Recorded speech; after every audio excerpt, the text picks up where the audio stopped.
Everybody, this is Jim at SB500chart.com coming to you at a little after 7 o'clock on July 10th, 2012. I want to apologize for not having the video available on the website yesterday. I produced the video, I posted it, and published the website to update it, but for some reason it didn't update. So I didn't get that video up for you to see until about 9 o'clock this morning. So please accept my apologies for that. I did everything that I was supposed to do, but for some reason, maybe the server rolled back for some reason to its state before I published. But anyway, hopefully this one gets done tonight. We got thunderstorms here north of Atlanta.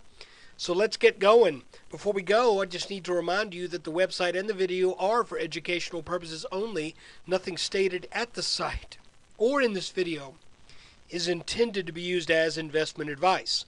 I control lines on charts, but you have to draw your own conclusions from your own research and make investment decisions that are suitable for your personal financial situation. I am not a licensed financial professional. I'm just a guy who draws lines on charts. Let's take a look. Okay, so we're looking at a 30-minute chart and a couple kind of interesting things. We had this resistance line up here, this orange line that seemed to be leading me to believe that the S&P was going to make a trip up to the high 1380s or the low 1390s. I kind of thought we would bounce here and then make that move. But today, the S&P exhibited a lack of willingness to do so. So instead of us reaching up here in the 1390s to see if we're going to find resistance, the market says, I think I'm going to go down here and see if we can find some support. So that's not a good thing if you're long right now. It is interesting that, we kind of pointed out this area of congestion that is inside this gray rectangle. That's kind of the general area. In fact, the bottom of this area is better defined. Hold on, I need to change something here. God, I tell you what, every now and then, as nice as freestockcharts.com is, and certainly the price is right, every now and then it just gets real hard to find a little control handle on some of these things. So anyway, what I've done here is excluding the head of this inverted head and shoulders like pattern. We have a series of lows that have pretty much stayed above this green line. But I'm going to leave that there, because we could dip down inside this.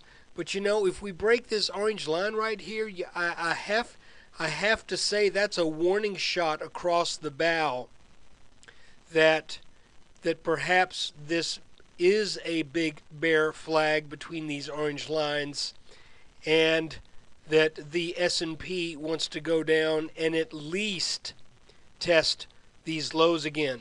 But we won't know that until this orange line breaks, and then we start to see what's developing off of this top right here. And what I mean is this. We are now going to draw a new line, if I can. There we go. We're drawing it across this top before this little head and shoulders top broke down. Again, that would be the right shoulder of this head and shoulders top. And again, this is a small pattern that took about 3.5 days to make. It sure looked like this was going to bounce again. And it looked like we had that little breakout right here, but just was not to be. And I don't know what to tell you on that other than it doesn't always work.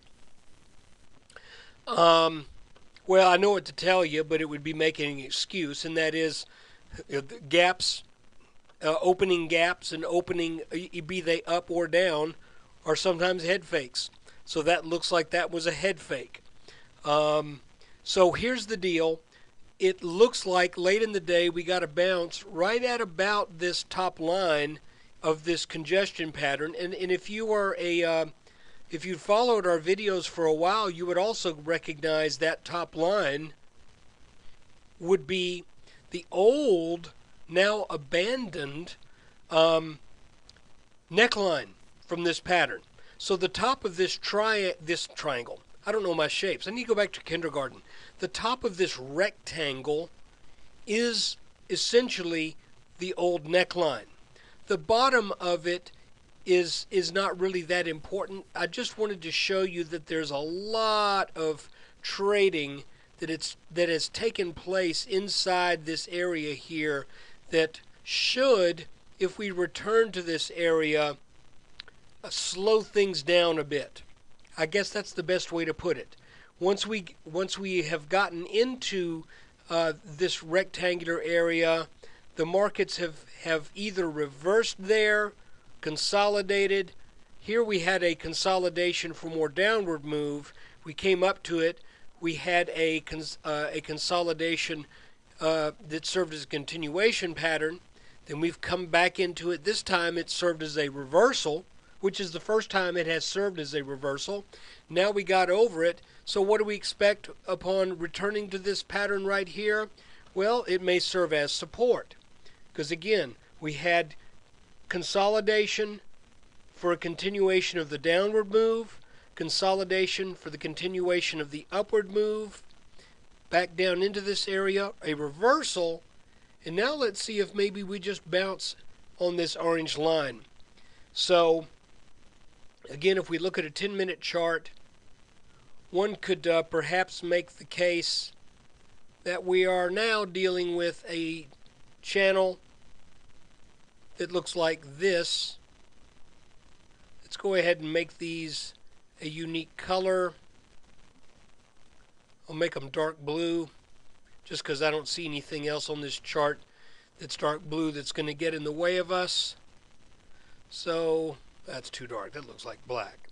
There we go. So let's see if we are now getting some channel action off the breakdown of this small head and shoulders top. If we these lines are drawn at the actual peaks and bottoms, let's see how close they are to parallel. Pretty daggone, whatever if that's a word, pretty doggone close. So let's just kind of keep our eyes on this now. Now that we've taken out this green line right here, I don't think that's any serious condition, because you know that was a pretty good gap that we had back on the that started. Well, I say the gap started, but you know what I mean. That big move off of these 13 teens. That big move started late in the day, continued on the 29th with the gap up, and it just looks to me, you know, I mentioned yesterday that we're either going to complete a back test of of this head and shoulders neckline from this pattern back here in the spring, or the market's going to want to come down and back test something down here, because we were just really kind of in between expected areas that we felt needed to get a tag, and we still are. One thing that does give me a little bit of concern is the fact that when we look at our little orange resistance line here, the S&P failed to get up to that line.